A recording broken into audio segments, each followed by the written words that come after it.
Hello, and welcome to the news that didn't make the news. Well, some of this made the news in a very dark, psyoptic way, if you will. So, hello.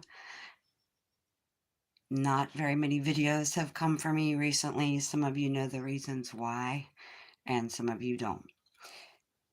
And for the last couple weeks, I've had this song running through my head. And if you don't have young children, you will not be familiar with this song.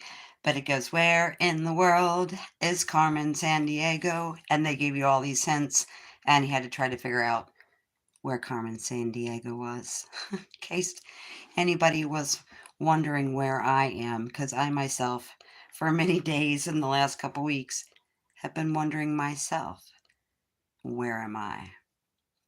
This could be a 12-hour video. I'm going to try not to make it be one, but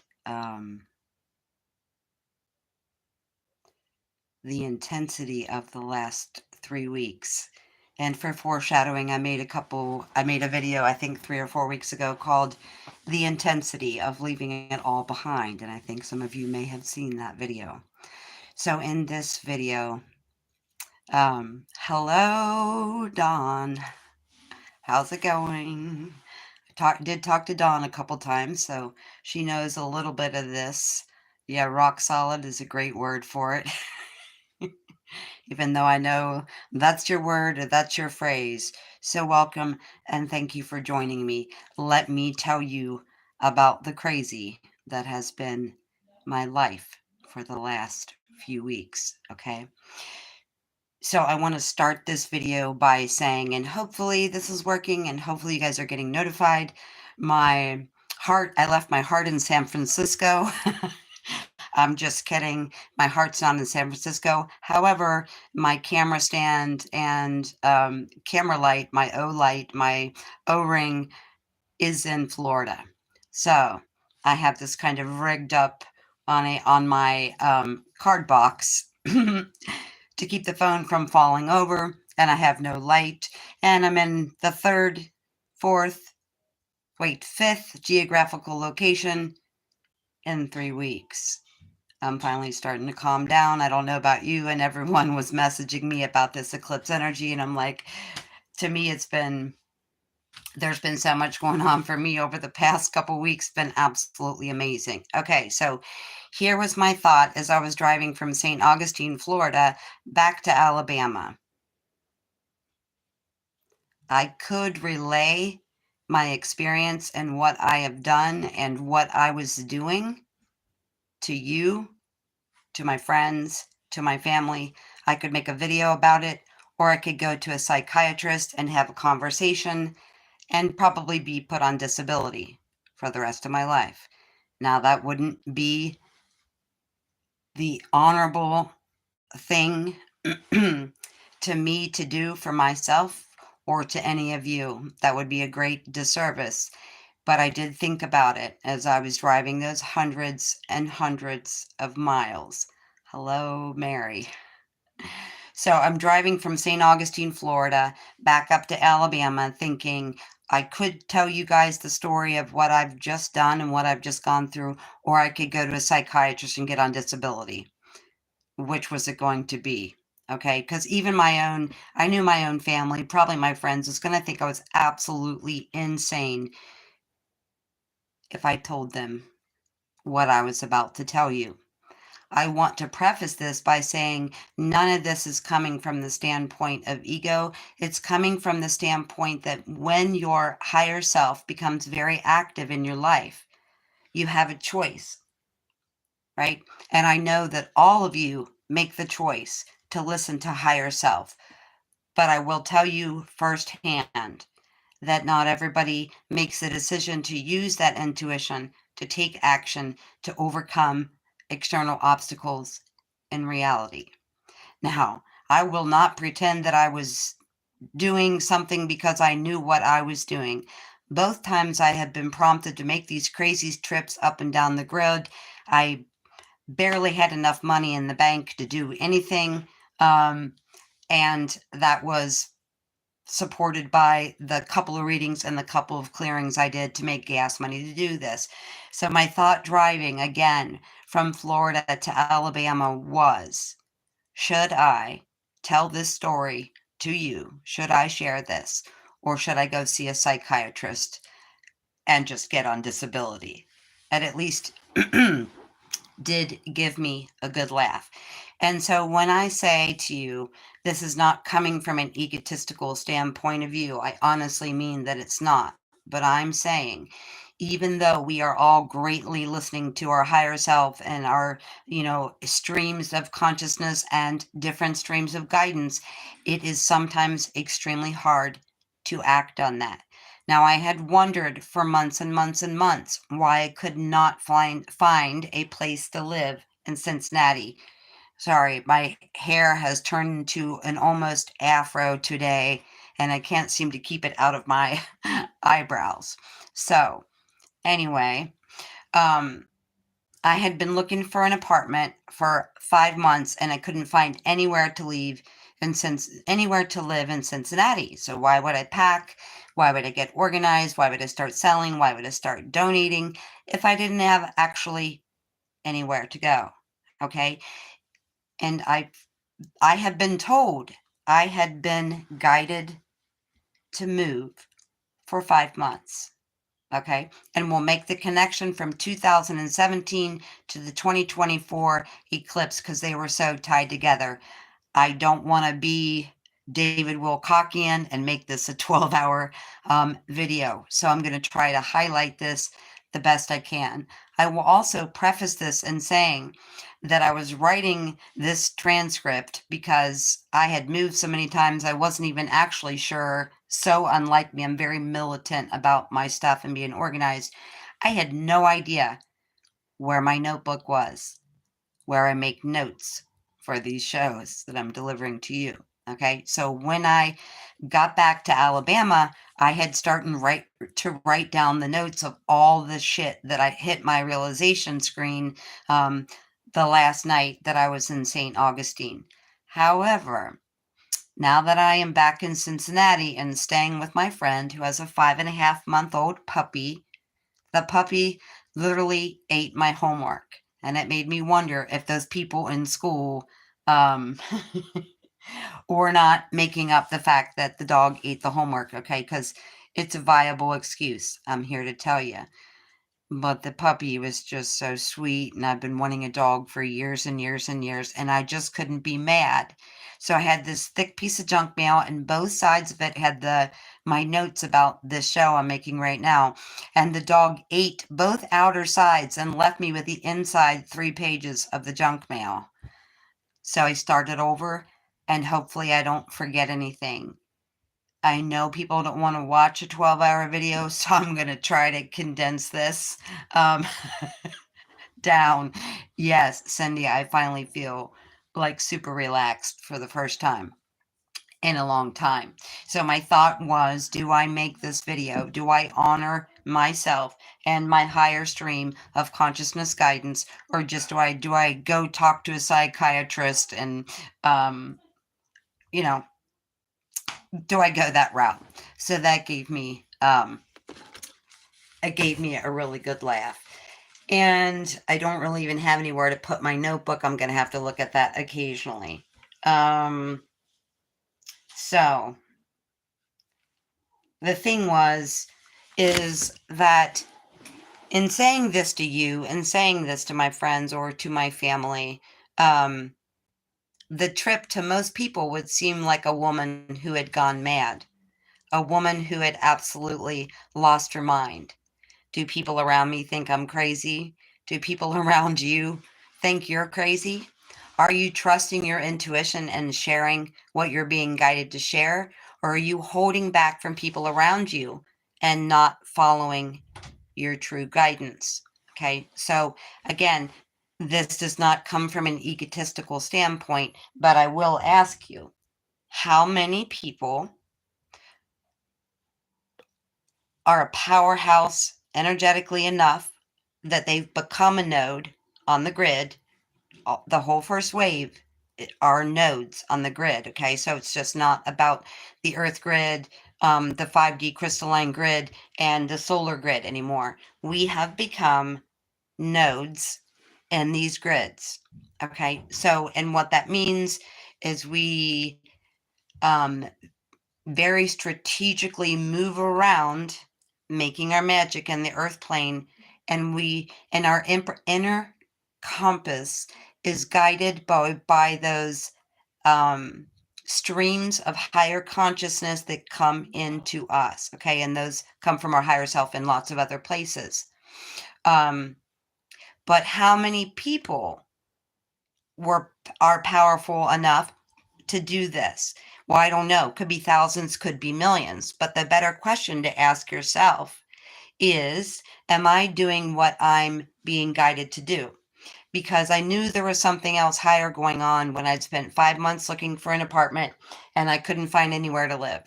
I knew my energy was stagnant. I knew I was starting to get really worried and really panicky because of the physical situation that I was in about not being able to get out of there. So I had this realization on Sunday evening that I just had to do something. Monday I woke up and I just started packing, donating, selling, and getting everything ready to go, even though I had absolutely no idea where I was going to go. My girlfriend reached out to me in Cincinnati that I don't talk to real often. We've been friends for, I think, 27 years now, and offered me to store the things I didn't want to sell, my most beloved belongings, and I literally only kept my bed and the things that I thought that I could never find again or that would be very, very difficult to replace. The synchronicity of that is where I am. I am now together and reunited with my stuff, which I don't care about so much, but my plants and I were very happy to see each other because Missy kept all my plants for me. So how many people are powerful enough as a node within to do what I did? I'm guessing it's thousands, maybe it's millions, but how many people would have done it? So I knew when I couldn't find a place to live, there was a reason I couldn't find a place.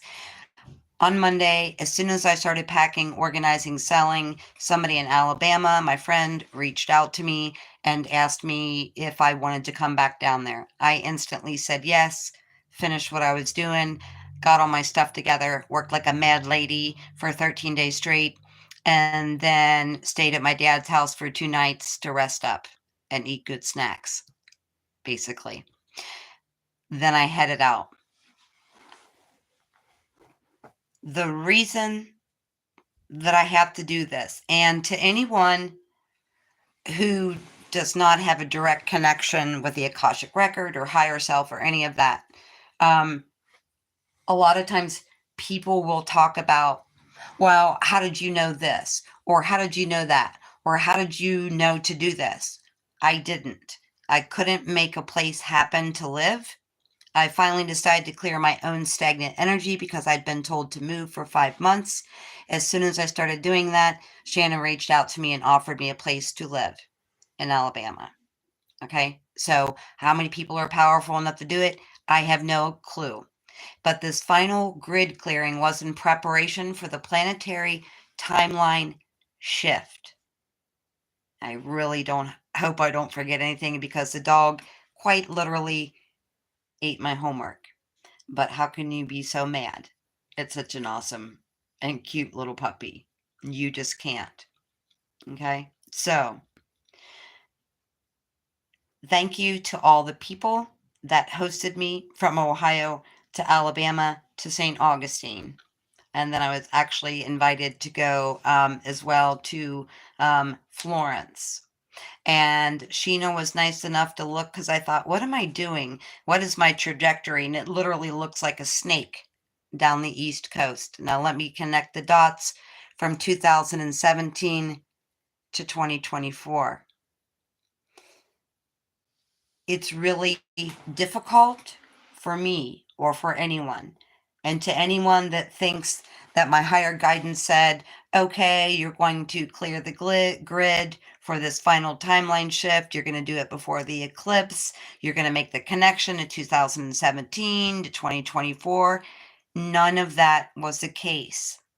I was told it was time to go for 5 months, so that would have been 6 months prior to the eclipse. Now, when I went to California in 2017, I drove all the way out to California. I was in California for 3 months, Tijuana for 2 months, and then I headed over to Kansas not long before the eclipse. Did I know what I was doing? Hell no, I didn't know what I was doing. I was trusting my intuition and trusting my guidance, which was not nearly as strong as it is. I even didn't want to leave California. The Tijuana was gorgeous. I didn't want to leave Tijuana, okay? And as much as Kansas and I were not best friends, I really didn't want to leave Kansas. And when I was told it was time to go, I'm like, what do you mean it's time to go?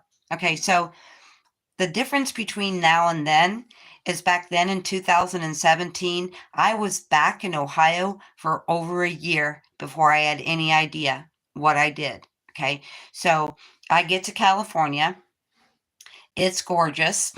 I got to Hollywood. Was the gorgeous. The weather was amazing, and we start unpacking my car, my roof rack, all of that. It's still gorgeous.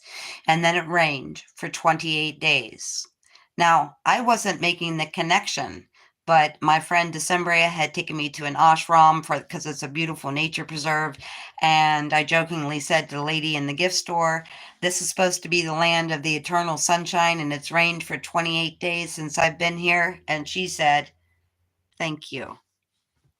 And so that hit me really hard. When things that needed to be worked out in California with the family I was staying, they had some internal stuff they needed to work out with each other. So I took a little trip with Chris to Tijuana for what I thought was just going to be the weekend. And it was not for the weekend. It was for 8 weeks. But after I was there for 2 nights, there was an earthquake on the border of California and Tijuana, which they hadn't had an earthquake there in 100 years or 150 years. You'll see the pattern that I'm talking about.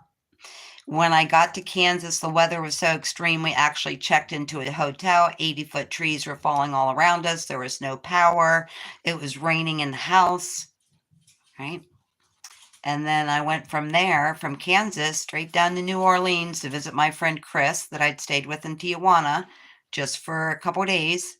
And I got there and it was gorgeous and I unpacked my stuff, and then a hailstorm started, and then we had a snowstorm. And Chris called me on my cell phone from work and said, I'm guessing you're here because the weather just shifted very drastically. I guess you're at my house right now. And yes, I was. So whenever we're clearing grid lines, there's always going to be some purification. Almost always involves rain, high wind, those sort of things. And I do apologize. I know this story is going to be a little bit jumpy because I just am trying.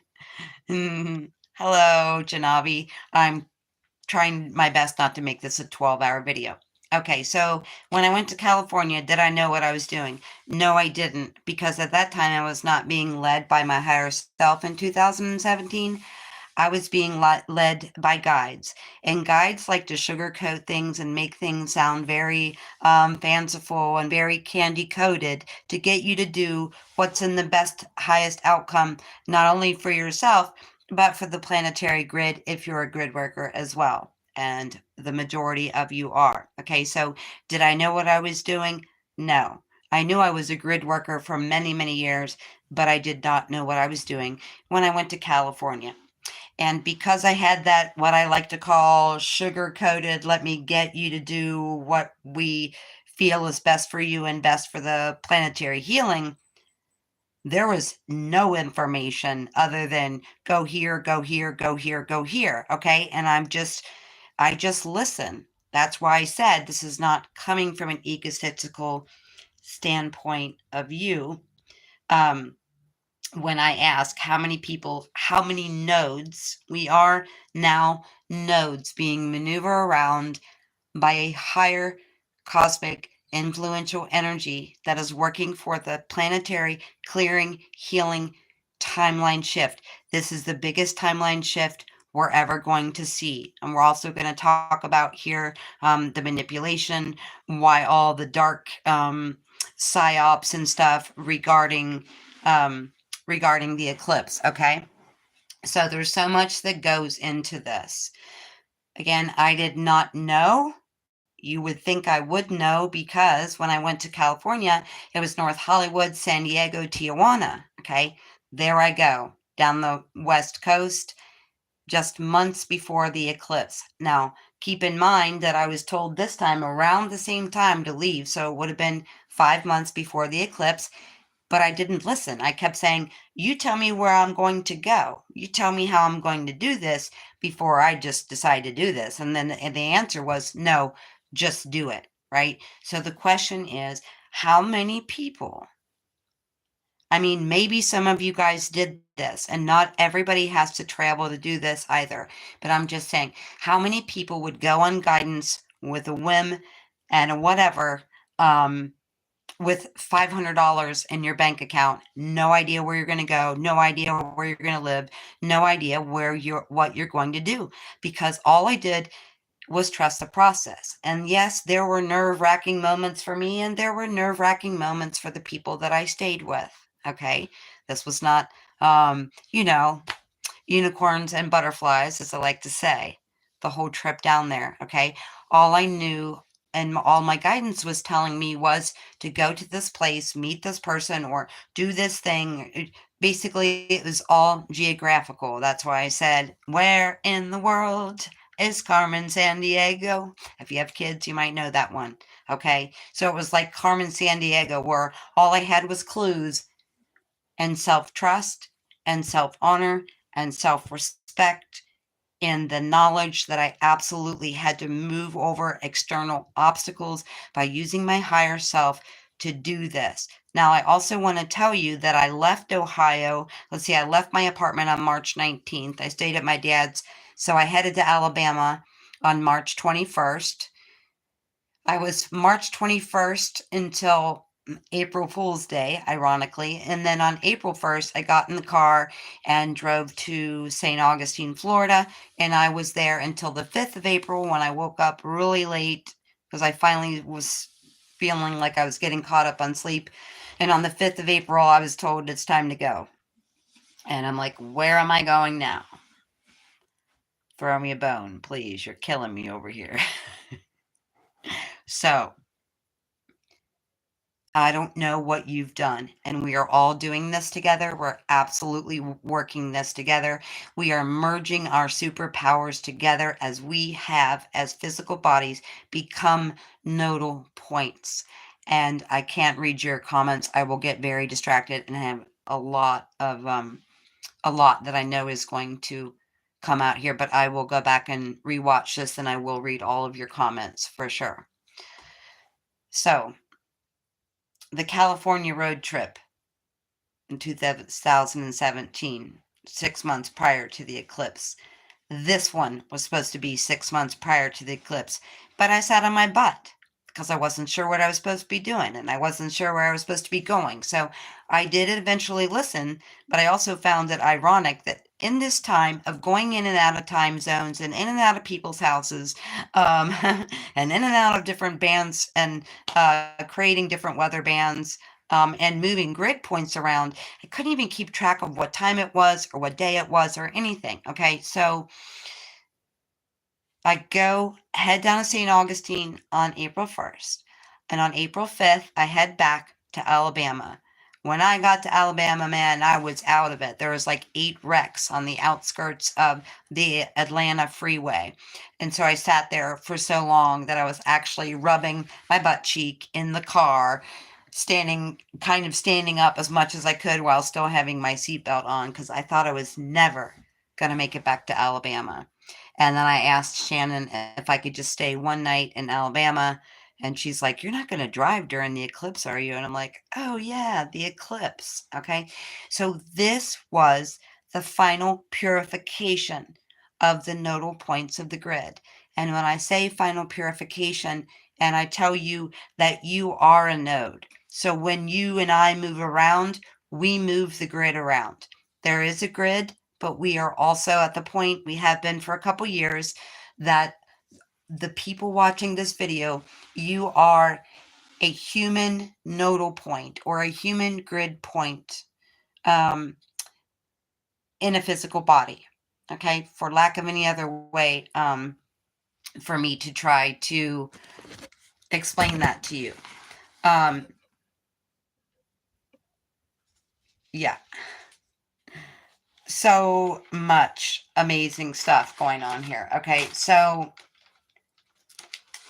the main difference and between 2017 eclipse and the 2024 eclipse is that when I got to Alabama, my friend Dawn reached out to me and she was talking about a certain situation, and my hands started moving. Now, you guys know I do tarot, I do like past life, destiny readings, all this stuff. I have never offered to clear people ever. I've been clearing with grids my whole life, but I've never offered to clear people. When Dawn reached out to me, I was in the car with Shannon. Shannon got out of the car dealership and she said, I got to go talk to guys, go say thank you to this guy. And I was like, okay, I'll just wait here. And I'm sitting in the car and I'm doing all these hand motions. And I just started clearing Dawn's field. And this was amazing. I'm like, am I supposed to be doing this? Because people started showing up in Alabama, family members, people at the store, just to be cleared by Shannon's energy, just to be cleared by my energy. So then I was like, well, I guess I am supposed to be doing this. So instead of saying, I'm out of the apartment, I'm finally open for tarot readings again, I opened myself up and said, if anybody wants a clearing body or a field clearing, it was a minimum donation of $10. Thank you for all the people that did that, because no one gave me less than $20, which paid for my gas to get down and be the nodal point on the grid, sneak down in a spiral to Florida and clear that for the final merging, not only for the timeline, but the templated DNA that has already started coming online, and also the merge with partnership roles, which I refer to, I'm just going to say partnership roles because all those other words are just driving me up the wall at this point. You know who you are. If you signed up for a certain relationship dynamic, you know who you are, and you chose that before you came in. So I get to Alabama, I talk to Dawn, I clear Dawn's field, and then I realize, oh wow, that's what I'm supposed to be doing. And keep in mind, there's no chronology to any of this, right? Until after I do it. I don't know that I'm clearing people that signed up for a right now DNA shift. I don't know that I'm clearing people that signed up for a twin soulmate divine partnership merge, right? I don't know any of this until it's over, right? So it was the night before I left St. Augustine that I was laying in bed and all the dots connected from this whole trip, what I've been doing for the last 2 months, and then in comparison to the 2017 eclipse. Also, I saw that David Wilcock and a couple other people, Archaics, made some, I'm sure, great videos about this. But if I am in the process of receiving information or doing something massive, some sort of massive project, even though I don't know what it is, I do not watch anything from anybody else. Okay, so that being said, the main difference between this solar eclipse and the eclipse of 2017 was I started to offer to clear people. Now, the people that came to me to be cleared, I have already talked to many, multiple times. I've done readings for these people. So you can come to me and say, my past life is this, or I signed up for the twin dynamic, or whatever. Whether you say anything or not, those are things that I can feel. So the only difference between the connection between this eclipse and the last one is the fact that I offered to clear people, and every single person that came through to be cleared was someone that already had extensive DNA turned on, and they already knew that they signed up for this divine partnership. Again, with all my traveling and all my shenanigans and all of this didn't come to me until the 4th of April. And it all started because my friend Dawn reached out to me, and she was talking about certain things. And I said, you have someone hanging out in your field that really likes you. And then the energy is, it's there so strongly that it's like when you go to the gym or when you go to the grocery store, it's like you're wearing a 3-carat diamond ring. I just want you to be aware of it. That's what I told her. And then I asked her if she wanted me to clear her field. So I did that. And that's what started me clearing all those other people's fields. But again, this goes back to 100% trust. I get to Alabama. Okay, let's clear people. Wait, I don't clear people. What? I've never cleared people. Am I supposed to be clearing people? Why am I now clearing people? And I'm like, okay, I'm clearing people. So I put out a post and said, anybody who wants to be cleared, you can be cleared. Reach out to me. So the next question is, why all the hype? And why the dark psyop before the solar eclipse?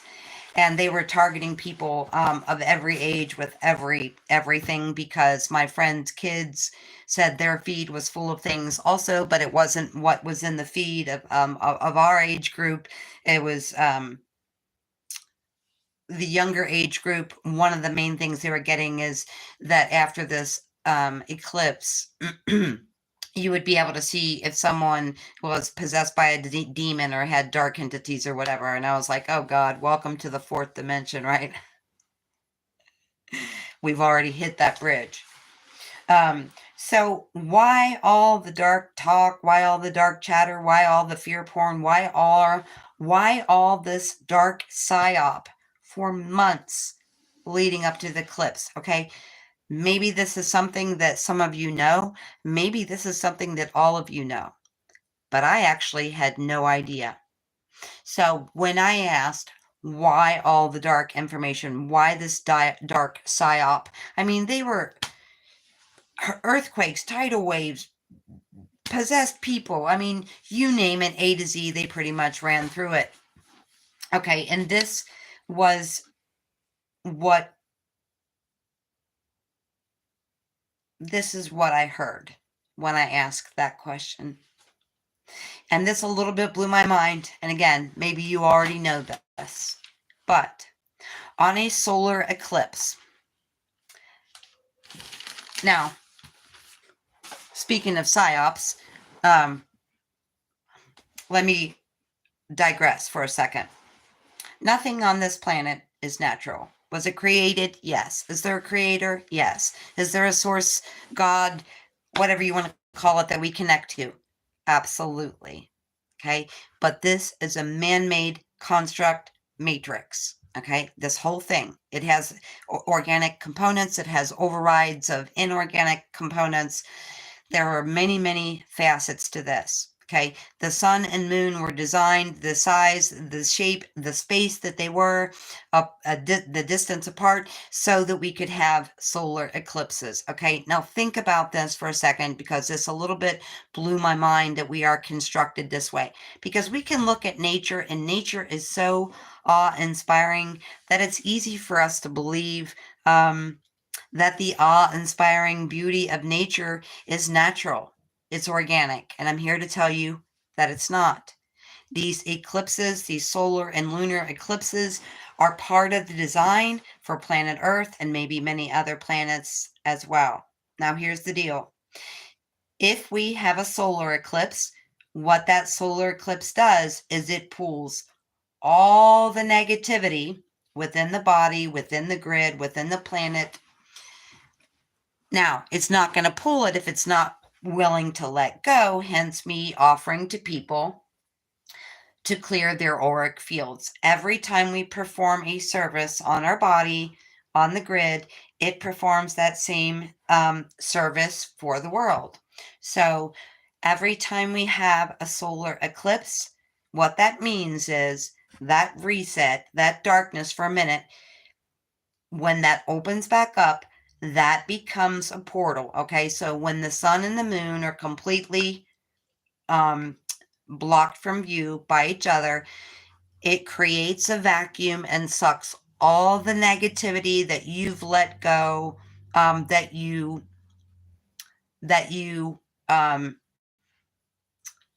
have invited to let go. Like, we all are doing our spiritual work, right? So part of the purification process, we let people go, we let things go.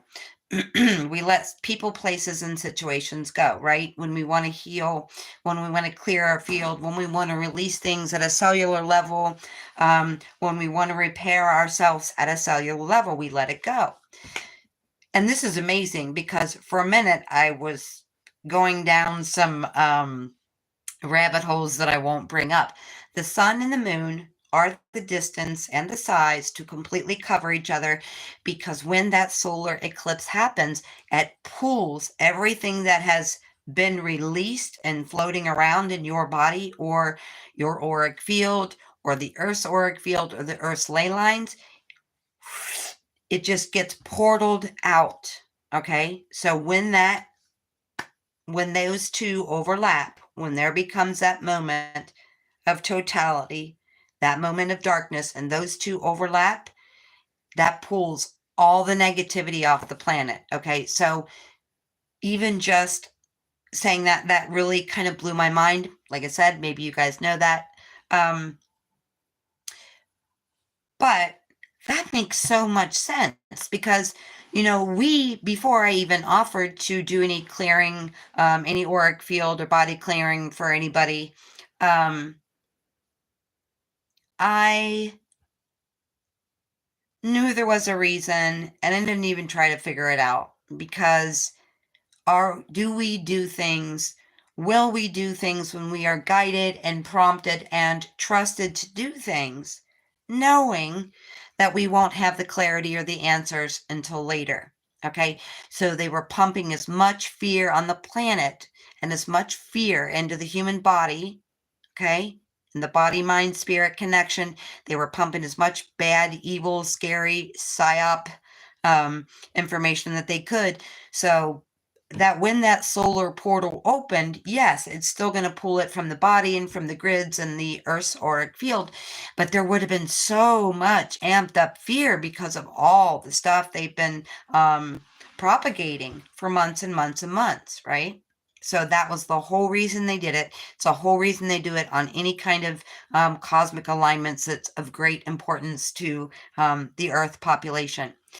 The other thing is, as well, in opposition to that, when there is a lunar eclipse and the eclipse happens in reverse, that pulls in a new high vibrational frequency through the portal.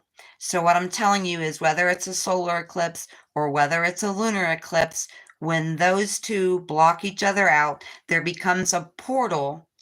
On a solar eclipse, the portal of the sun and the moon blocking each other become a portal, which is a vacuum that sucks the negativity from this planet and the human body, providing that you're aware and willing to release that. Okay, so a vacuum. Okay, so when the carpet gets dirty, when the floor gets dirty, we vacuum. So what I was shown was the creators, when they made this place, they created the solar and lunar eclipses because the solar eclipse would vacuum out the negativity, and the lunar eclipse forms that same portal, but it works in reverse. So it pulls in all this really, really high frequency stuff that brings stuff in our bodies and in the planet out up to the surface for recognition.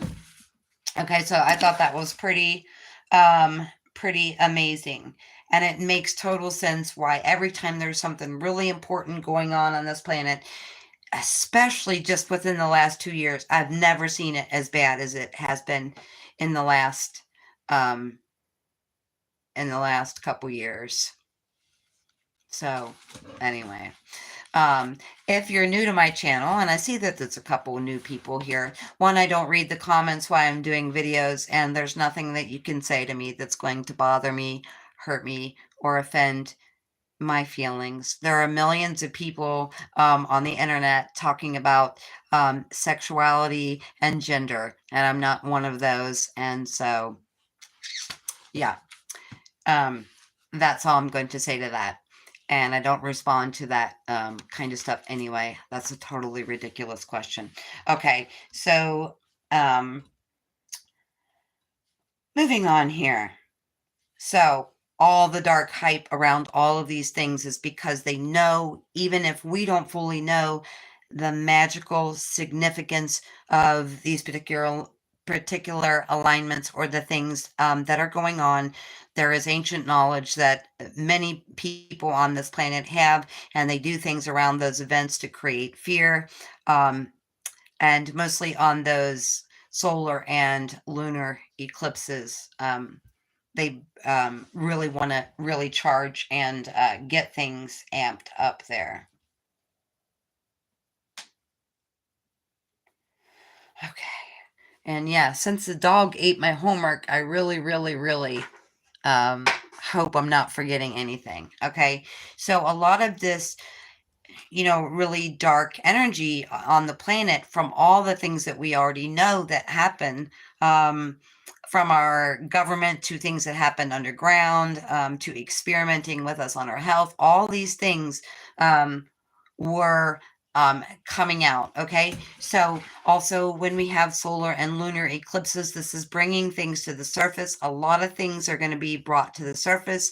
I think we can connect many of those things to the stuff that started happening in 2020 and 2021, probably around Pfizer and things like that. Okay. So this energy is spinning the negative devil energy on its head. They knew this energy and this eclipse would do that, hence putting out as much crap as they possibly could before that happened. Okay. Now, the West Coast 2017 grid project that I was on, and the 2024 East Coast project that I was on coalesce. And even if you look at where I started and the shape of how I went down the coast, even those things were identical. Okay. We should never get bent out of shape about people or situations or how people react to us or our words. I know that for me, there are many things that I've talked about that have made me extremely nervous to get in front of a camera. I'm a shy person. I've always been kind of nervous in front of the camera, but there are some things that I've talked about that have definitely been more nerve-wracking than others. And the reason it's so important to listen to our intuition is, that's why I started out by asking you, how many people within the human vessel are a powerhouse, okay, that could have gotten on the grid, taken a ride in the car, hopped around different places, and changed the timeline? I'm guessing that there are thousands and thousands and thousands of them, okay? But not that many people would just up and stop what they were doing and do it without knowing. Now, I know many of you, if you said, oh, well, the Octurians showed up or the Andromedans showed up and said, hey, Tina, I have a little plan. Let's do this, this, and this, because you're doing this, this, and this. And I think sometimes when I relay these stories, how they unfold, that people think that like I have some sort of connection that says, do this now, do this now, do this now, do this because you're doing this. I don't never know what I'm doing until the job is done. Okay. So that's what I want you to know. This is about moving and overcoming obstacles in physical reality, having the strength, having the endurance, having the purpose, having that mystical spark in your eyes, in your heart, and in your body that says, yes, I am called to do this, and I will get in my car or get in my chariot or however you want to look at that, or get on a plane and I will do this thing, because it's so important for us to merge what we are doing and what we are experiencing. Okay. So I told the very first person that I cleared, I was like, wow, I started clearing you and I could see my own field clearing. And I do a lot of things for field clearing. I walk, I spin the ball a lot. But when I went in to assist another person, and the first one I did was I just felt called to offer. It was before I even offered it. There was no donation, nothing. I just did it. And I was like, wow, this is what I'm supposed to do. And my brain stepped in for a second and said, wait, you don't offer clearings. You've never done clearings, whatever. And I was just like, okay, brain, shut it down. This is what we're supposed to be doing, right? So with each person that I assisted in clearing their auric field, it was clearing my auric field more and more and more, so that I was a completely clear node to get on the grid and magnetize the energy that needed to rise up from the grid so that it could go out the window, okay, out the vacuum, out the portal when the solar eclipse came. You know? And there's no set of instructions for this ascension for this ascension journey. There's no set of instructions if you signed up to be in a twin flame soulmate divine union connection. There's no manual for this. Okay. And at this point, the only way we can really move around and merge with other people, merge with the grid, merge with the planet, merge with sentient life, is all about trusting ourselves. It's all about having one foot on the land and one foot in the water. That means one foot on earth and one foot on your intuition at all times. And it's the only way it worked. And as crazy as it seemed for me to get on here and tell you I was going here and going there and doing this and doing that, just because I knew I was supposed to. But I will say that my trip down the East Coast was much more relaxing than my trip down the West Coast, because even though both times I wasn't sure what I was doing until I was done, California took me a year afterwards to acclimate to what I had done, the changes that I had made, what I was actually doing, as opposed to what I thought in 3D I was doing. Okay, so a lot of times we'll think, well, in 3D, I'm just going to a basketball game, or in 3D, I'm just clearing someone's field. But every single thing we do when we listen to our intuition is not even connected to the 3D thing that we're doing, other than the fact that we are moving our physical body on the physical land by using our intuition. Okay. And not one person, unless you're having, I'm not saying that there is nobody in the situation, but people in the situation of streaming from higher self versus having breakfast with the Octurians, for example, where they're saying, okay, this is the plan, this is what you're doing, this is what's going on. There is none of that. It's do this, move, do this, move, feel this, move, feel this, move, do it all, and then the realization comes. Only this time the realization came the day before I was done with it, instead of a year later, because that was all just listening to the self. I'm sure there were thousands and thousands of people that could have went up and down the West Coast like I did in 2017, or the East Coast like I did in the last 2 weeks.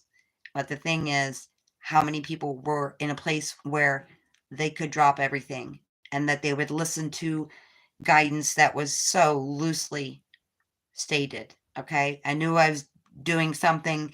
I knew that something was very important. I can say that part of that was very, very intense, but it was I definitely stayed more relaxed about it than I have in other situations and that other people were. And the guy that I worked for, I called him and, let him know I was back in town yesterday. And he's like, oh my God, everybody I know is homeless. This guy's homeless. My stepson's homeless. You're homeless. And I'm like, I'm living in a house. I am not homeless. And he's like, oh, I guess it's like, you have to start looking at the positive side of things instead of the negative side of things. Okay. So timeline merge, timeline jump at the most positive octave possible. Okay. There are people that are in 3D only relationships. There are people that are in a higher version of that. There are people who signed up for the highest octave of relationship. Now, if you are that person and you were over there and you are single, you are by yourself right now, like me, like Dawn, like Angel, like Scott Evans, like all the people that I cleared, that all the people that I know that signed up for this before they came in here, that are waiting, not waiting as in not doing anything, not moving on with life, waiting as in I'm not going to just jump into a soulmate relationship or, a 3D relationship to satisfy some need, no matter what that need would be. Okay.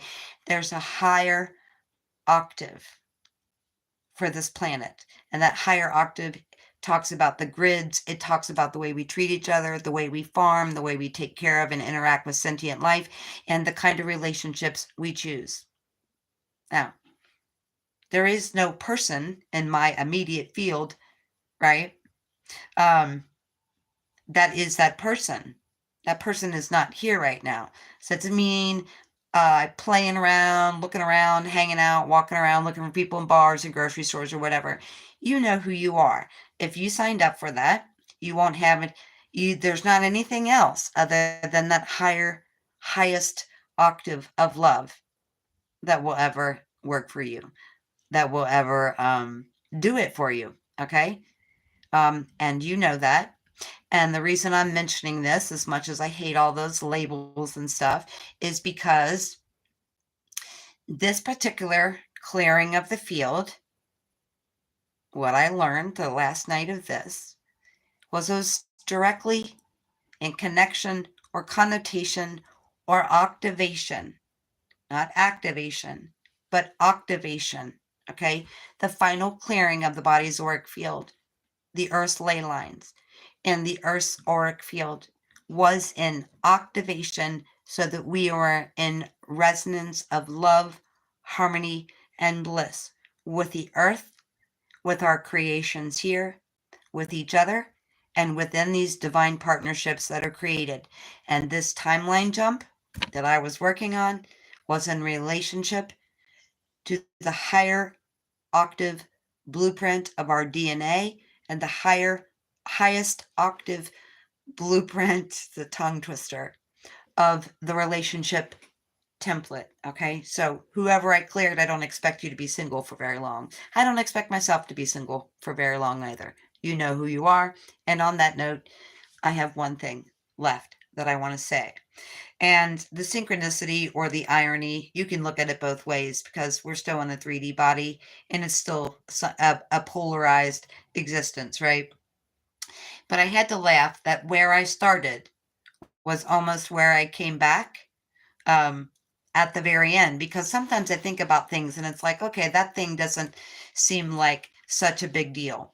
But I saw the scenario where when I was cleaning out my house and thinking, oh, I could get $5 for this, I could get $10 for this. And then I had this realization. Now, what if my person was going through a difficult situation? And what if my person in that difficult situation was thinking, do I want to do this? Do I really need the house? Do I really need this thing? Do I need this stuff? Do I want to have this physical stuff? Or would I prefer to have my freedom? A higher octave of relationship. And I realized what I was doing. I was mirroring this other person thinking, well, should I hold out for this? Should I try to sell this? Should I do this? And I thought, oh my God, what if he's going through the same thing? What if he's trying to decide and weigh between what are the physical things that are important to me? Are physical things important to me? Or would I rather have my freedom? And once I figured that out, I started giving it all away. And once I started giving it all away, three people gave me, three people in Cincinnati before I left actually gave me money. As soon as I let that crap go, which is the reason I could come down here anyway and have gas money and food money and all of that. So that was a wonderful thing. Highest octave. Okay. We all want a, what's the difference between a job and a mission? The difference between a job and a mission is a job is something you go to for a paycheck, and a mission is something you do because every speck of your existence at a cellular level is into it. And it's like, come on, let's do this. Let's have this adventure. Let's have this excitement. Let's work for this planetary healing. Let's work for humanity. Let's work for sentient life. Let's just do this. As opposed to ho-hum, drag myself to work for a paycheck. Okay. It's the same thing when it comes to that relationship template, right? There are plenty of people that are in the same position. Both people have a 3D awareness, a 3D love for each other, and a 3D relationship.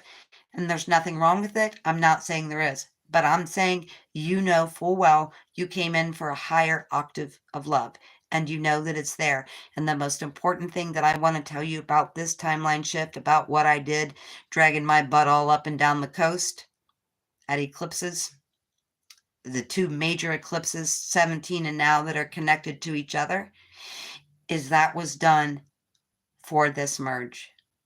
So that humanity, the people that signed up for the highest octane of mission and romance. Wow. I have no idea what happened. My screen went black, and thank you for staying here for this long. This is actually the shortest video I've made in months, so I don't know why I thought it was going to be Wilcockian and take 12 hours. So let me finish up on this. We signed up for the highest octane of stuff. Okay, you may not know the terms of different things. You may not know the ins and outs, and I don't even suggest looking into that at this moment. I suggest if you're someone who knows that this is for you, I suggest just listening to your higher self. We're just so at the point where that's the only thing that we really should do, and the only thing that we really can do. I am so glad I was able to come back and resume this. Okay, I just have a few more minutes. So I am back in Cincinnati. The job is done. I'm finally able to sleep again. Yes, my friend that I've been friends with for like 26, 27 years has a puppy who ate my first, I call it a transcript. It's far from a transcript. It's chicken scratch and it's notes. Yes. So anyway, those people who signed up for this knew this. Now, when I offered the auric field clearing for you guys on Facebook, I didn't say anything other than auric field cleaning, and clearing, $10 minimum donation. I didn't talk about any of that, which was what I'm telling you now. Okay. Not only because I didn't know, but because it wasn't important. We were clearing all the dots. Remember, you are the nodes. Now your partner, whoever that partner is, whether you've met them already, whether you're meeting them tomorrow, or you're meeting them 3 months from now. Okay. This was to realign and give us the highest possible timeline for the highest octave of outcomes in mission and partnership, and family, and all of that. Okay, that's why this was so incredibly important. Did I know I was doing that in advance? As I mentioned, no, I did not know that I was doing that in advance, and I never ever know what I'm doing until after it's done. And it was what was really funny was my friends and family, some of them were acting like I was a total nut job. And I said, I'm probably going to only be gone 2 or 3 weeks anyway. Well, I was gone 3 weeks, so I wasn't too far off, but I didn't know. People are like, what are you doing? Why are you leaving? Now they're like, what are you doing? Why did you come back here? Okay.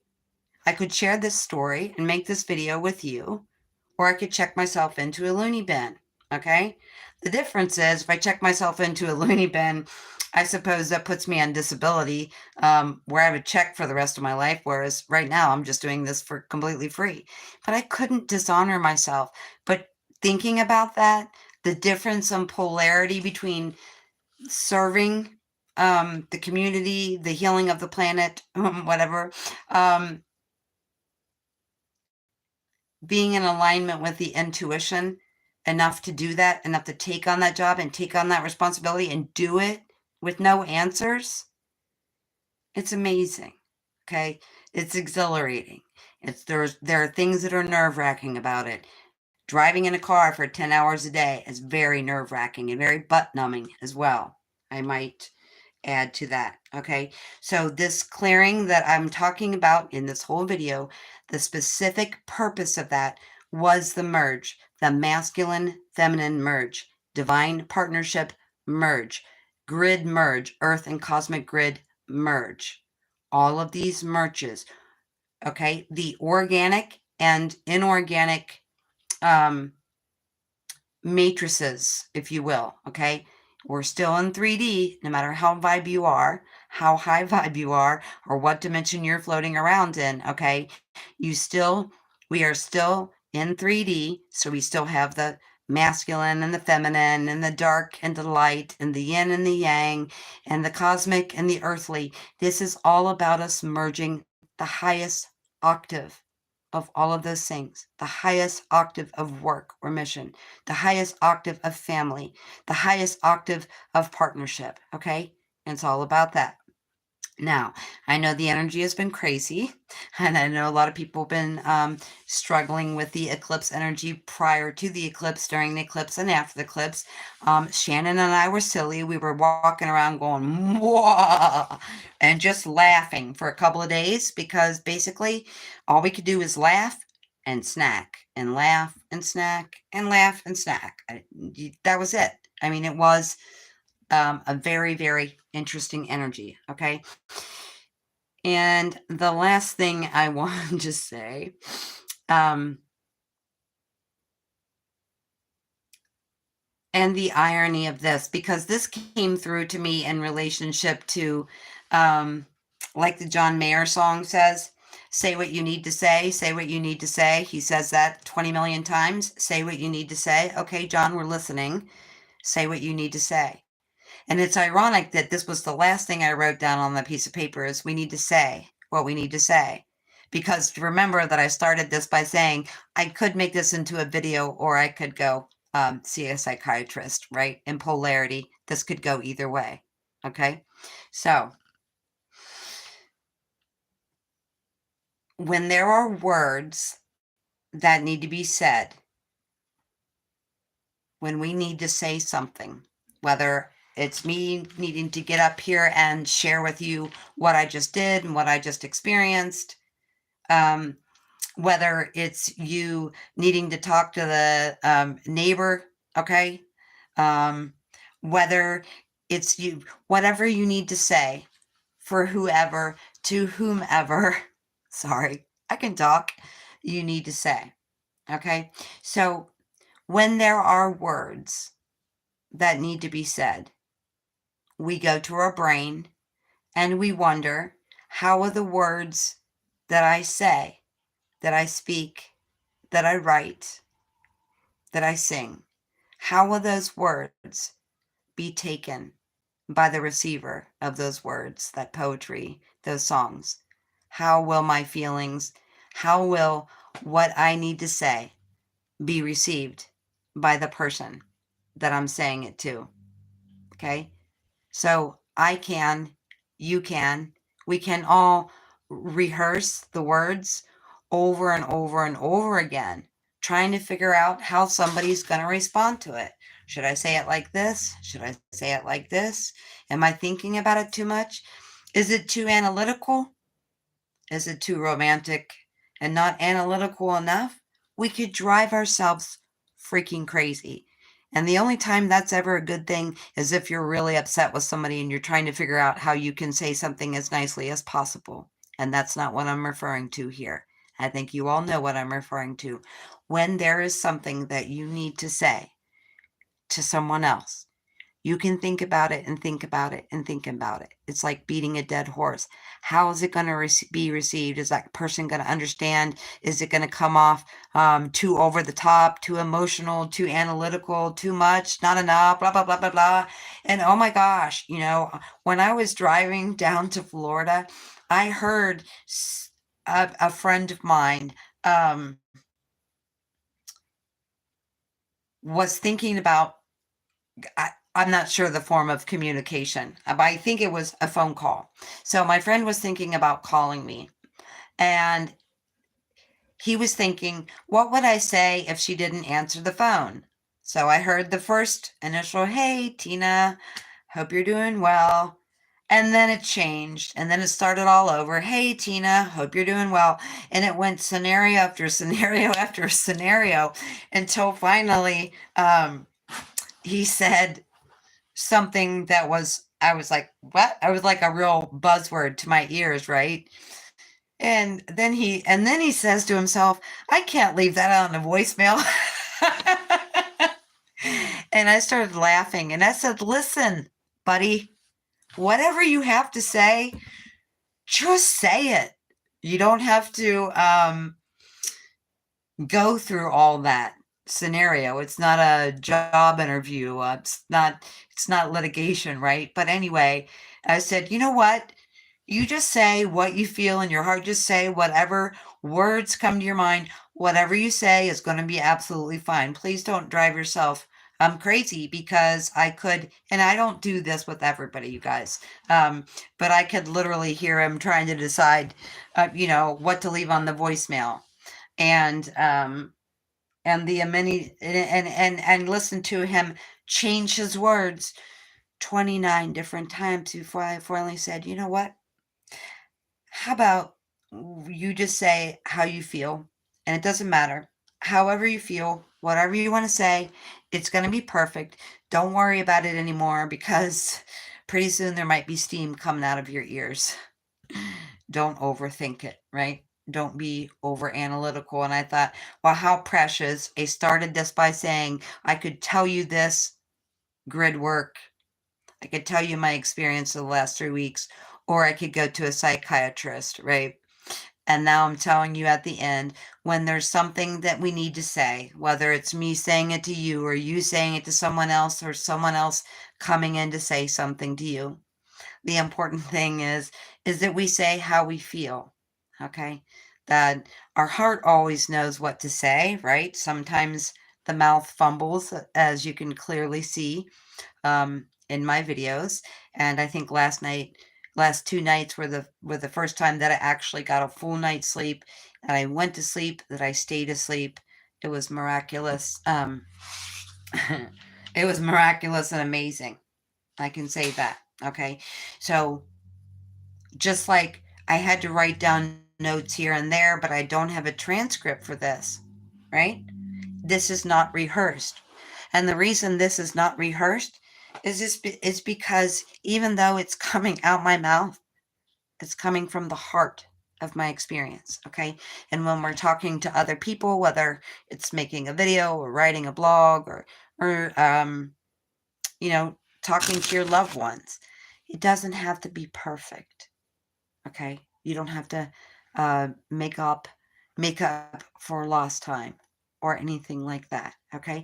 And the last thing I want to say is that when you have friends and family and this higher octave of relationship partnership that you signed up for, whether you're with that person or not, there is a telepathic connection that cannot be broken, okay? So it can't be broken. You can squash it, you can block it, you can throw your phone into the ocean. That connection is always going to be there. And so when that connection is there, when that higher octave of love falls like an angel from the sky, okay, or shows up in your life out of the blue when you didn't want it or you weren't ready for it, or all these other things that we like to tell ourselves, It is part of the journey of expanded consciousness. It is part of the star path that we came here to live and breathe and be. Okay? So even if you've thrown your phone in the ocean or done any kind of other extreme measures to disconnect from that kind of connection, it never disconnects. It only becomes stronger, and it only becomes more advanced and enhanced, whether you're talking or not. And the reason that I want to mention that to you is I feel like both people know that instinctually. They know who each other are. They understand the psychic bond, the telepathic connection. They understand all of that stuff. But then when we go through something difficult or something challenging, and we can't talk, or we can't move as fast as we want to move, or we can't change things in our life as fast as we want to change them, that the other person isn't going to understand. But the other person is feeling what you're going through all the time. So the other person does understand. And again, if multidimensionality excluded 3D, it would be a different story, right? But multidimensionality means dimensions 1 through 12. It doesn't mean 4 through 12. We're in 3D. It takes time sometimes, and patience and courage and incredible fortitude to get ourselves out of people, places, and things and situations, as I always stated. Okay? That other person knows, that other person understands that things take time in 3D. Okay? It's really important that we are speaking from our heart and not getting too crazy and wrapped up in our brain in the analytics of what we're going to say, or how we're going to move forward, or how we're going to make changes. Okay? It's incredibly important. The last thing I want to say, yes, James, the great dance. I have never been in a place that has ever had Alexa. Now, those that have been following me for a while know that I have had 8 different phones in the last 4 years. My TV doesn't work a lot. My technology doesn't work. This video just went black. Thank God I was able to get back into this. I'm so grateful and so happy about this. But me and technology are a crazy mix, okay? Knowing that, I've never had a bunch of technology in my house. I don't have electric can openers. I don't have, anything smart technology whatsoever other than my phone.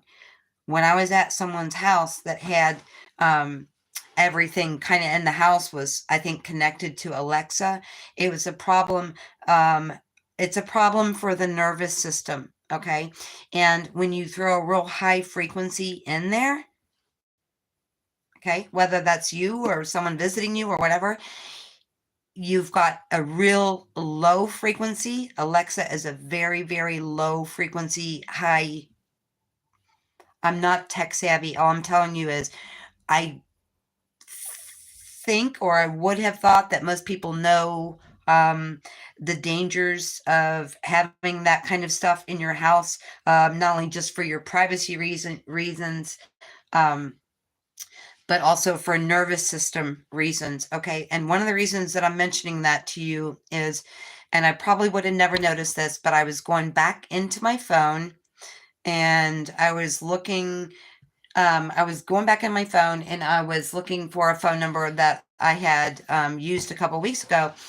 And I saw that while I was in the house that had things wired to Alexa, my phone had sent two messages to someone that I hadn't spoke to in a really long time.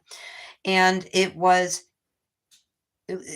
so strange that it did that. One, it was a person that I haven't talked to in a great amount of time. And two, I think whatever they sent was, I think maybe like the last message I sent. I had at one point said this exact same thing to him, and for whatever reason, and when I was in my friend's house, I did say his name. I don't know how that works. I know that my frequency has a tendency to knock out things like that. So I don't know if that happened to anyone else. If it did, I apologize and I'm very sorry. I don't know how to make that technological connection to Alexa, how she would send messages. I literally didn't even see that my phone sent someone a message until I think 3 or 4 days later when I was looking for my old landlord's phone number. So Alexa is not only spying on you, it's very, very, very detrimental to the nervous system. Everything in your house that runs on electricity is already pulling energy from the grid, which has a lot of dirty electricity from everything that's running on the planet 24/7. Wow, the whole wall just shook in here. Yes, so especially when it comes to like Alexa and even the smart washers and dryers, the smart dishwashers, all of that stuff wreaks absolute havoc on your nervous system. Okay. To all the people that have made comments that have nothing to do with me and nothing to do with what I'm talking about and nothing to do with the reason why any of us are here on the planet, you will be blocked and you will not be here the next time. Thank you so much, everyone, for being here. Much love, and I will see you soon. Bye.